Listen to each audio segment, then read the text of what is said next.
we can probably just get started. And I mean, right, we're this is recorded anyway, so whoever's going to be a few minutes late can later on always listen to the podcast episode that comes out. Yes, that's so exciting. Yeah. And okay, cool. So if you want to start with introducing yourself. I would love to. So for one, thank you so much for having me on and hosting this. This is so much fun. I'm so excited to chat with you about systems because I love them. I'm a self-proclaimed systems nerd. My name is Rachael Mueller, and I am a strategist and systems expert, and I help entrepreneurs manage overwhelm through systems, strategy, and streamlining their business processes. And Ines, I'll hand it back over to you. Yay! Yeah, and I am Ines. I am based out of Long Beach, California, and I own a social media agency. And it's funny because I brought Rachael on here today because we just worked together. Rachael actually helped me streamline a lot of my processes and workflows. And yeah, we were just chatting earlier that I'm very excited to get that started and using that all the time now. So yeah, very excited about it. Yes. Cool. So I'm going to jump right in. And I love that you're so prepared that you literally took notes in the questions that I sent you. This is, wow, I love it. Oh, of course. I can't not. I need notes, I need guide points because I can't remember. I can't keep it in my head. That's like my thing is with systems is like they're there to support you, and I've gotten it down to like a micro scale where it's like if it's not written down, it's not going to be there. It's not in my head. I love that. Cool. So let's get started. Well, actually, no, before we start, I wanted to thank Lunafy for sponsoring this club, and I'm going to tell you a little bit afterwards about them too. But yeah, I would love to hear, how did you get started as a business strategist, and how did you become the systems queen you are today? Oh, goodness. Well, thank you. And, you know, it's really interesting. About 6 years ago, I started my first business, which is a real estate company that I still manage part-time with my partner. And to say that I was overwhelmed is an understatement. Like, we had just started things. It was a very, very exciting time, but we were still both balancing jobs. And I felt like I was just completely drowning in admin work. And I was keeping up with all the things, and I was trying to figure out how we scale on top of still balancing all this stuff. And it was exhausting. And so after my 100th emotional breakdown, as you know, a 2-year-old tantrum crying on the couch, I can't do this anymore, I made some changes. And I mean, enter systems. Essentially, we invested in project management systems, in CRM tools. I learned to ask for help. I learned how to delegate and start hiring a team and assistants. And I spent countless hours refining and tweaking and creating a system to organize and streamline that chaos and that admin mess that actually works, and I have never looked back. That is wild. Okay, cool, awesome. Oh no, okay, I'm so excited. So how did you first, okay, so I'm always super interested in what people's background is, because I feel like everybody has, honestly, I have a bachelor's in supply chain and logistics. Do I need any of that today? Hell no. So that's why I'm always so interested in these things. So, okay, cool. So when was basically the first time you heard about a CRM tool? Was it probably then, right? When you were working this with your partner? Yeah, it was definitely at that time period when we were working together and starting to figure things out. And I am very lucky in that my partner is by trade, 15 years automation design engineer. And so he, automating and systematizing things is his specialty. And so I'm very grateful that I had such a great, if you will, teacher to help and show me what is really possible and to be able to take it from there. And then it was when I entered this, if you could say, the online space for entrepreneurs, that I realized that there were just some very common gaps that were missing with business owners who they've created these incredible businesses, but then left a trail of destruction behind them for how things have been set up, where they've been pieced together and they've kind of just built things on twigs basically to getting to where they are. And it can be a very messy and overwhelming process to realize that you don't have those systems in place. And that's when it's very exciting to step in and start to, take back that control and banish that overwhelm in that process. Love that. Great. So when you work with fellow business owners like myself, what did you notice is like their biggest struggle, and how do you then come in to help them? Yeah, so I mean, definitely, like I said, that feeling of overwhelm, that is the biggest thing, and a lot of it comes down to, I would say, also time. Like, time is one of the most important resources and tools that we have available to us, and we don't realize how much time we spend doing these things behind the scenes. I'm sure you can attest to this. Yes. You really don't realize how quickly they add up, and what you could really actually be doing with that time that you get back when you have systems implemented into your business and into your life. And so I would say that getting them back their time is probably ultimately, like, if it was just one thing, that's what it boils down to. Yeah, no, that was definitely something I noticed. I mean, right, I told you manual invoices takes me like, what, an hour every single month at least. And if I have new clients, how quickly that can add up. Yeah. Like, it doesn't really take me that much time. It's just an hour or whatever. But it's like, well, what else could you be spending that hour doing? Yeah, and if you I mean, do this every single month for like 5 years, you wasted, I don't know how many, like, insane, right? And especially when I have like a new client, then like basically duplicating the invoice template I had and making that, I was like, oh hell no, we're not doing that anymore. So very excited about my new system. So for everybody that doesn't know what CRM tool is, so what is it, and why does everybody need one? Yes. So first, can you hear me, Ines? If it's a poor connection again, I just want to make sure that. Yeah, no, I hear you great. Okay. Cool. Yeah. Okay, awesome. So a CRM basically stands for a client relationship management tool, essentially, and it's basically a place where you can manage anything that has to do with your clients. So invoicing, payments, contracts, scheduling, email communications. I mean, the list goes on. And essentially, it's a place, a hub where you can manage all of these things in one place. So you're not pinging back and forth between docu-signing contracts and manually on PayPal for them to pay, and then having to follow up because they didn't and they need a reminder, and emailing back and forth way too many times to schedule a meeting. Like, all of those things can be wrangled into one place where they can start to become automated. And then you can take it one step where you can have a trigger based on things. So when somebody pays their invoice, they get an email welcoming them on board. And so it just really starts to create this very seamless experience, and also an incredible client experience, and a very just like high touch point, white glove experience for you, your business, and your clients. Does that make sense? Yeah, absolutely. No, that's great. That was a great summary. So, and which one, I mean, you're probably going to have a lot of opinions about this question, but like, which one is your favorite tool and why? Because there's so many out there, right? Yeah, so I mean, my go-tos are, there's two out there that specifically for online entrepreneurs, so someone who's in like the online space when they are working usually like on a one-on-one capacity with clients, or if they have like group memberships or group programs.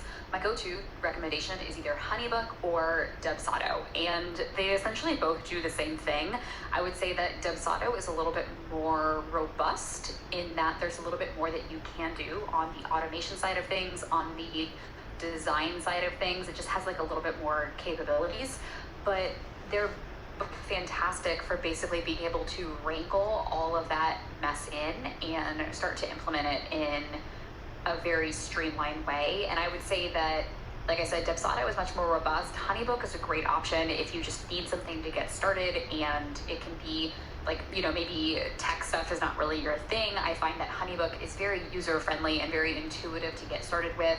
Dubsado is great if you're ready to like really dive into the advanced, you know, automation side of things. So they both have a lot of benefits to them, and I think it's a matter of figuring out which one works best for you and your business. So I would say like both are really great for service-based businesses, right? Yeah.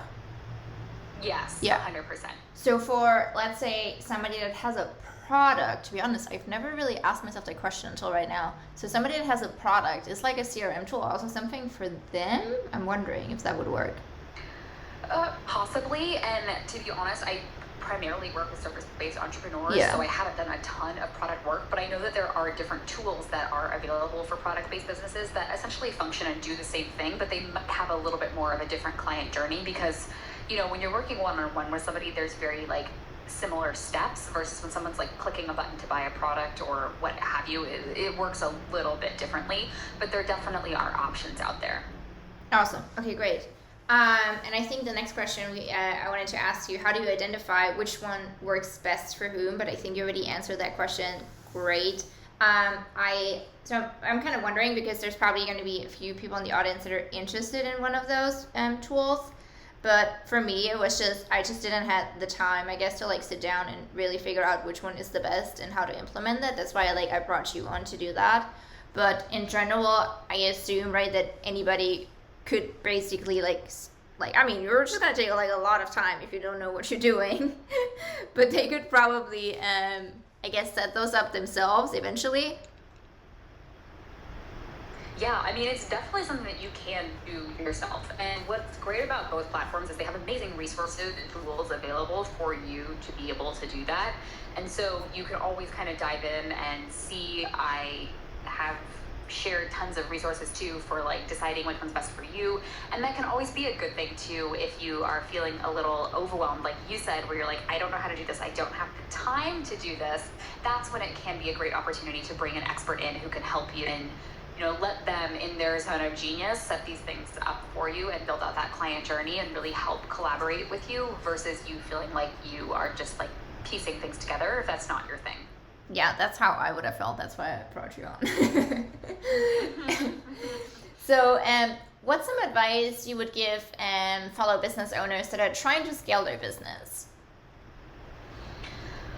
Yeah, I think that, I mean, there's a lot that you can do, and I feel like that's also kind of part of it is that it can be very, very tricky to feel like you are able to figure out like what one thing is that you need to focus on. And so my biggest tip I definitely think is just taking baby steps, you know, making sure that you're really understanding what your goals are, what you're working towards, have that solid foundation, and then don't feel like you have to implement everything at once. I find that especially when it comes to the strategy and system side of things with entrepreneurs, that we can sometimes have this like all or nothing mentality where it's like if we have to have all the things set up and working perfectly in the next week, or we'll just keep doing things the same way that we've been doing them and we won't make any changes. And it can be a very overwhelming and paralyzing process to do that versus if you start small with just like one thing, you know. So like, for example, let's say that you are feeling really overwhelmed on a daily basis with how much you have to keep up with your to-do list, what have you. Baby step, sign up with Trello, get yourself a project management, whatever it might be, and just start putting all of your ideas from your head and your brain down in one location. Great starting point. And then when that starts to feel like a manageable habit and you feel like, okay, I'm starting to feel like I can handle this is feeling good, then move on to whatever that next step is. But definitely don't just like jump around from thing to thing, because that ping pong effect is going to feel like you just aren't ever really quite accomplishing anything. So true. And I love that you mentioned project and management tools, because I saw actually you did an Instagram post about it, and I thought it was so interesting that you said the difference between a CRM and a project management tool. I guess that was like a common question you got asked, I assume. That's why you did this post, and I thought it was really great. So if you want to like just briefly tell a little bit just what the difference is. Yeah, of course. So with the CRM, like I mentioned, that's for clients. And then I would say your project management is everything like in-house. So for me, you're delegating project management is really helpful. Like your client management side of things, and then you have your in-house management of things. Does that make sense? Yeah, you were breaking up a little bit, but I think I understood what you were saying. That the project management tool is basically anything that I work inside my business, and the CRM tool is anything that I work on for my clients. Yes, yep. Exactly that. Perfect. Cool. And I told you, right? You know that you're like the productivity and systems queen, and you did an awesome Instagram story around productivity hacks. and I just started using Pomodoro, this app I've never heard about. Actually, I went on this marketing retreat in Colorado, and somebody on there, a friend of mine, she was like, "Oh, I use Pomodoro," and I was like, "What the heck is Pomodoro?" You probably might know this app. So it's basically this timer that you set, and then for whatever amount of time this clock runs, you're just very focused on something. But do you have any other productivity hacks you can share? I know you shared a lot on Instagram stories, so I'm just like, this is gonna be a great question for you. So yeah. Yeah, I mean, I think there are so many tools and resources out there that it can be a very overwhelming process to figure out what works for you. And so I think you just kind of need to find what works for you and to try things. You know, Pomodoro is great where you give yourself the time, the space to really have like that focus time. I'm also a big fan of, there's something called chronotypes, which is basically like understanding if you are a morning person or a night owl, and being able to really work in your creative space versus when you might have more of a space and capacity for doing like tasks and admin things. Like those are two very different mindsets and spaces to be in. And so understanding how you work best can also be really, really helpful. Because like the last thing that you want is to be waking up first thing in the morning and let's say that's when you're your most creative, but instead you sit down and you start to answer emails. Do you really think that after sitting down for 20 minutes answering emails, you're going to be able to then like jump back to being creative? Probably not. Versus if you know, like, okay, in the morning when I first wake up, that's when I should like work on content or blogs or writing or creating my course or whatever it might be. And then later in the afternoon, when maybe you hit like a little bit of a dip, that's when you dive into doing like the admin stuff, like your emails and things where you're just like head down focused. Does that make sense? Yeah, what was the app called, or how do what was the tool called? Yeah, it's called your chronotype. I gotta like, okay, I'm writing this down. I'm gonna take this thing. It's really cool. There's a book that I highly recommend. It's called The Science of When. And it's basically all around that. It goes a lot deeper into a lot of other things. It advocates for taking naps during the day, which I'm all for. Yes. But essentially what it is, it's basically just helping you understand how to have your brain and your body function at their prime when it comes to productivity. Oh, I love that. I never even thought about that. Okay, that's a great hack. Okay. Oh, it's not called The Science of When, it's just called When, The Science Secrets. It's by Daniel Pink. So for anyone that's looking it up and they're like, that's not a thing, it's called When by Daniel Pink. Okay, cool. I gotta like get this thing. Okay, awesome. Oh, this is great. No, I honestly I didn't even think about that, but now you're right, because I have some days where I start with like my more creative task and I feel great, and then my other days where I start with emails, and then yeah, okay, I'm definitely gonna take this chronotype test. Those days where you like, perfect example, where if you start with the emails and then after you feel like just kind of scattered for the rest of the day, and it's because you haven't worked in your flow. And granted, we can't always do that, right? Like this is an ideal scenario. There are other situations out there, there's life, like things are happening where you can't always have like this perfect schedule. Like I know Instagram really like idolizes like the perfect morning routine, and it's not always practical to be able to do that. But I do think that there are very small micro baby steps where you can start to incorporate those things into your schedule to help you feel like you are living a more productive life. I love that. So how do you handle emails? Do you set yourself just like a certain time of the day where you just like only check emails for this 1 hour and the rest of the day you're like diving into other important tasks? Or do you, I mean, I feel like answering emails on the go when they come in, I do that right now and I know it frustrates myself. So I'm definitely trying to find a better way for that. Yeah, so I think that's the biggest thing to recognize, is that if you are answering emails, DMs, messages, what have you, as they come in, you are putting yourself in a reactionary state. And so you are waiting for things to come in to respond to then feel productive. It might not be a conscious decision. That could definitely be something where it's like that's just kind of how you've programmed yourself to be. But what happens is because of that, you don't allow yourself the space to really get into your flow state, where you are able to sit at the computer, get work done, and then like 2.5 hours passes by and you realize like I lost track of time, whatever it might be, like you lose yourself in what you're working on. That is that flow state when you're at like your peak creativity, versus if you are sitting there and you're just like waiting for things to come in and you're ping-ponging, you're living in your inbox, you're never really going to give yourself that space to do that, because it can take you 20 minutes to shift from task to task. So it's like there's that ramp up period too. And so I highly recommend like picking just a couple times a day when you check your email and sticking with that. I check my email typically twice a day, morning and then once again in the afternoon. Sometimes if it's a really busy client day, only once a day. And I'm an inbox zero person, so I will do literally a whole suite of all my messages, whether that is my email, my DMs, my Voxer, my Slack. Like I go through everything, I clear everything out, and then I put it all away until my next block. And so I know, okay, all that's been taken care of, and now I can jump in and I can focus just on the things that are actually going to move the needle and not worry about all the other stuff. Okay, I'm definitely going to do that. I'm going to try to find 1 and 2 time slots a day for emails. No, I'm really going to, I need to. If not, no, like I said, it's just helpful too sometimes, because, I mean, we start to program ourselves, right? And, like, you get dopamine every time you get a message. It's exciting. Like, ooh, something came in. Ooh, something came in. Like, it's an exciting thing. And so I find that it can be really helpful. Just close the tabs, hide the apps on your phone, lock yourself out. Like there's so many resources and tools that you can do to help with that.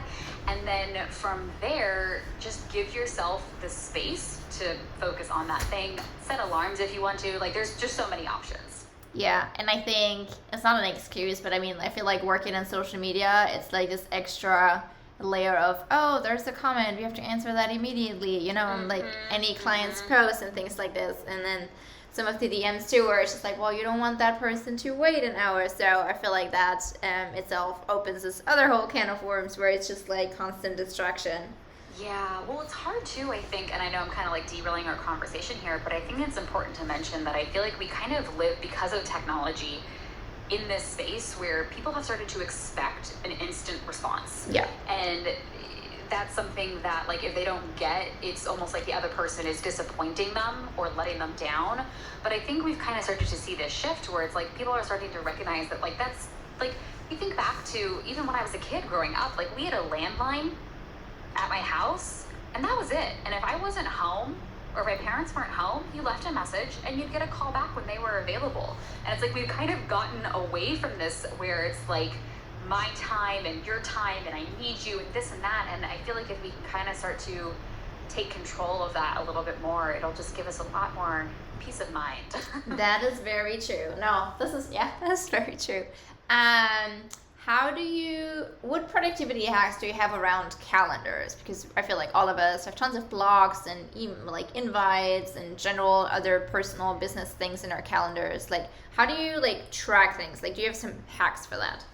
Yeah, I mean, if it's not on my calendar, it doesn't exist. Like, I live by my calendar, and my biggest favorite wonderful thing that I do is I color code everything. So it's like I have a system for what color means what, and I know that if it's a purple, a light purple versus a dark purple, like what that means, like makeup, no makeup, camera, only by phone. Like, I've really gotten it down to a science, and that helps me be able to plan things in a much more streamlined way too, for when I'm able to work on projects, work on client things, what have you.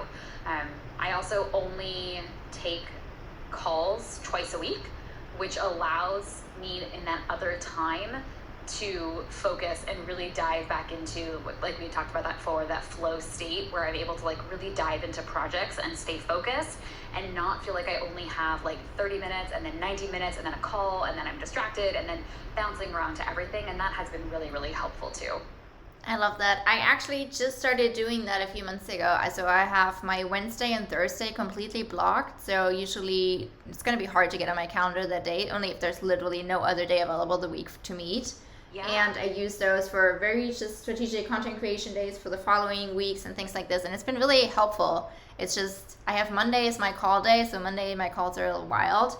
But it's great, honestly. And like you said, it's just you have to put on makeup once and you're done for the week. Sort of like that. Well, and like you said, like your Mondays are wild, but it's like you know that going in, right? It's like, okay, this is what I'm doing today. I've got whatever it is, 5-10 calls today, that's happening, and I know that's my focus. And it just helps your brain compartmentalize those things a little bit more. Yeah, and it's perfect because then on Wednesday I can like work on all these deliverables for Monday, so it's great. So I really like that, the system that I have.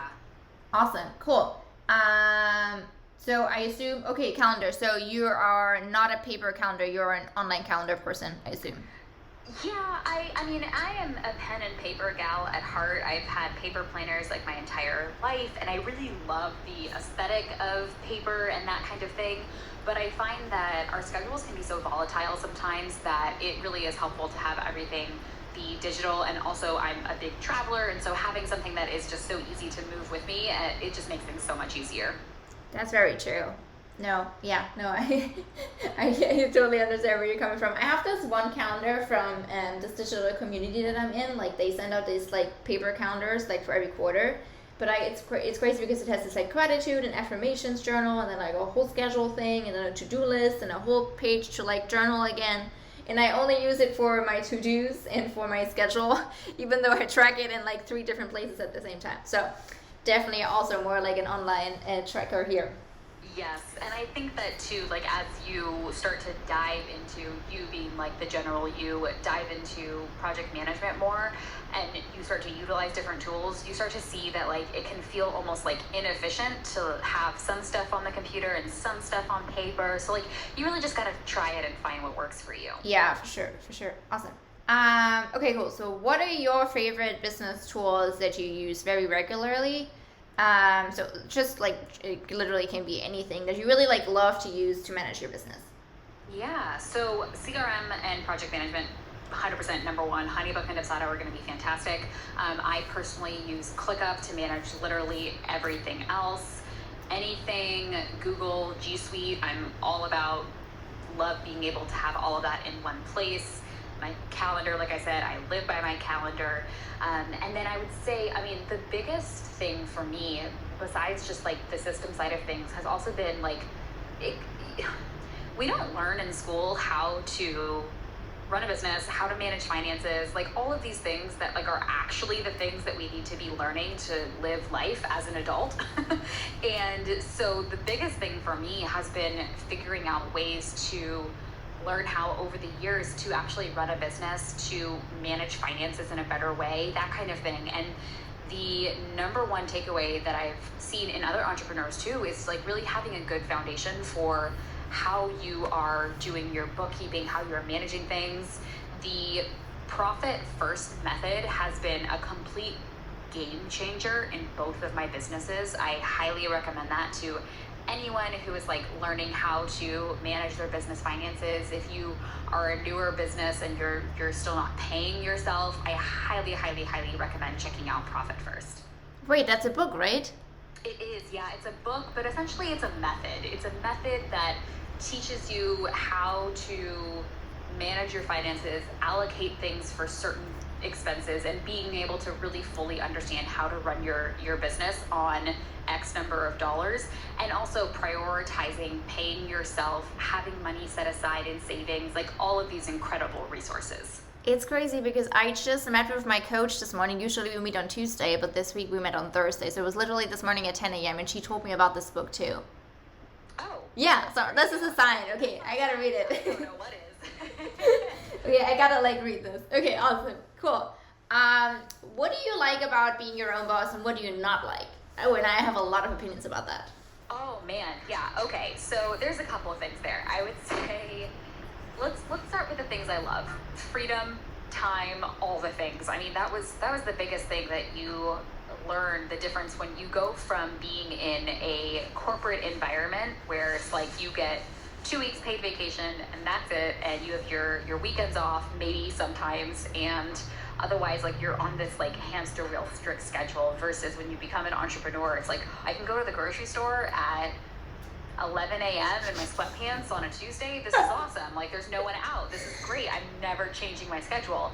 But then you realize that, oh, this can also be the most dangerous side of entrepreneurship, because you don't have anyone to rein you in. You don't have anyone to hold you accountable.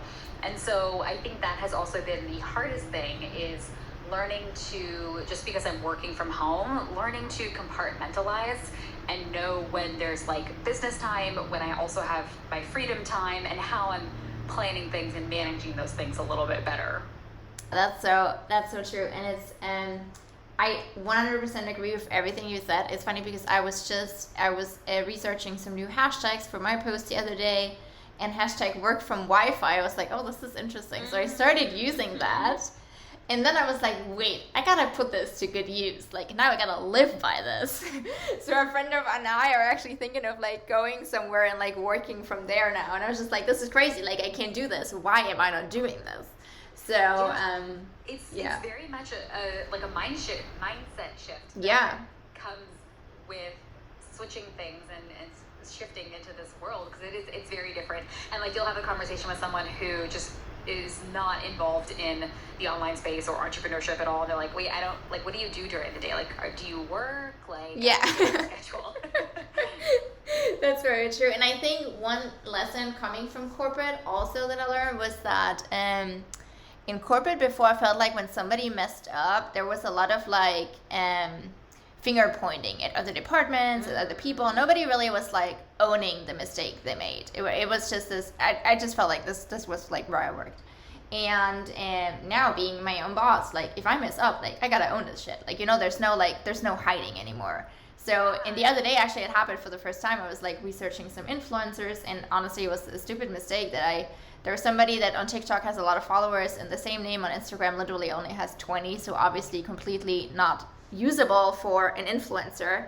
But I ended up accidentally scheduling a call with that person, and then literally 2 minutes before the call I noticed that person would have been completely unqualified to be an influencer because she only has 20 followers. And in the call I was like, listen, I'm really sorry, I really messed up. So yeah, it felt good. It felt bad like making that mistake, but it felt good like owning it and not like pointing fingers anymore. Yeah, I think that's kind of one of those biggest lessons that we learn, is that extreme ownership, that yes, you have to learn to take responsibility for those things and see them as a learning opportunity, right? With every failure comes an experience where it's like, okay, now you will never make that mistake again. Oh, for sure, I will never. So I think that we can be very hard on ourselves when it comes to those mistakes. It's like, I screwed up, that's it, I'm done. But it's like, well, what did you learn from this, and what can you take from that moving forward? For sure, like customer service, like it's something I never had to like deal with, and now I'm like my own customer service, right? Like we got to make sure everything works great and everybody's happy. So yeah, that was definitely a huge lesson learned. Okay, so exactly. What is the best business advice you would give somebody that just recently started their own business? Oh, I would say put your blinders on, especially if you are in the online space. Put your blinders on.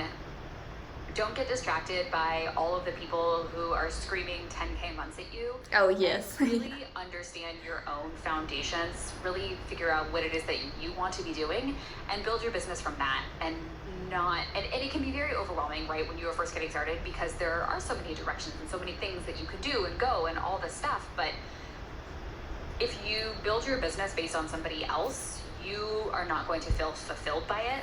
And I think that's the most important thing, is to really just understand what it is that you want, what your why is, why you're doing the thing that you're doing, and go from there.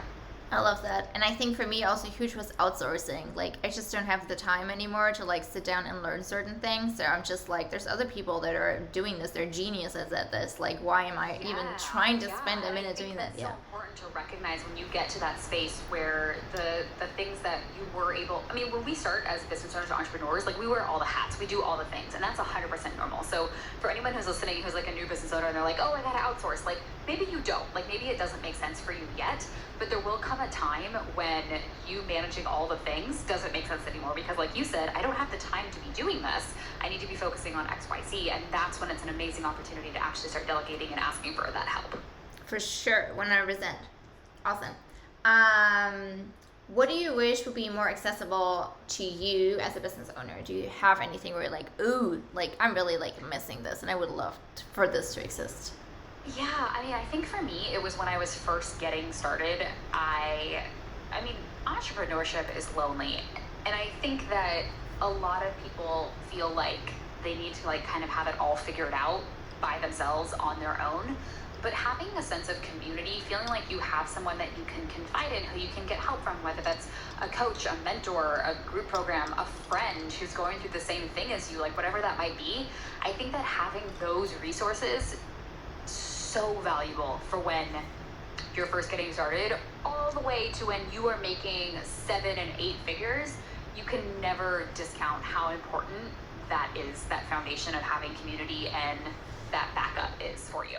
Oh, for sure, yeah. I remember when I started out, I was like constantly Googling, constantly calling friends. It was, yeah. I still do that up to today, so. Yeah, absolutely. I mean, just having that, like, I feel like it kind of goes back to that accountability, but like almost like an emotional accountability, like having someone that you can rely on for that and lean on is amazing.